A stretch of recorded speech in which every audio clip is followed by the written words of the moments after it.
Hi all, this is Jacob, your all's Steelers beat reporter, checking back in right before the second and third round of the NFL draft.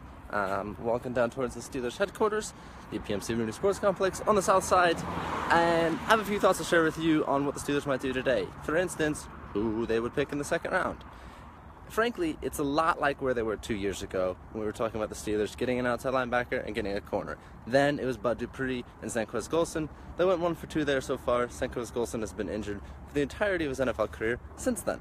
However, there are guys like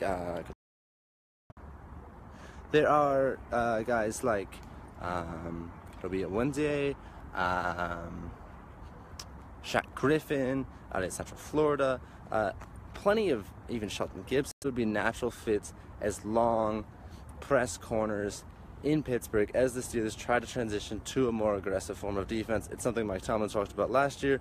It's something they had some success with mixing in last season, but weren't really able to carry all the way through, certainly not in the AFC Championship game. If the Steelers don't get a cornerback in the second round, then you're starting to look at some skill positions on offense, like running back, wide receiver, places where they're not desperately in need, but they could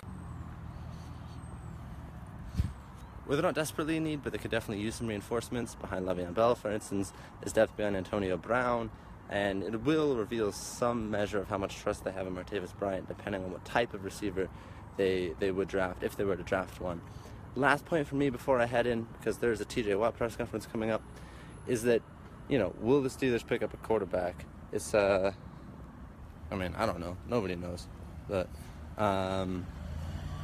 if they do, it's not going to be a franchise guy unless it's Deshaun Kaiser or Davis Webb sort of dropping down the board. Otherwise, they're kind of hedging and looking at a guy who could be a backup, could develop, but isn't a full franchise-level commitment to be, the future of the team and the guy after Ben Roethlisberger.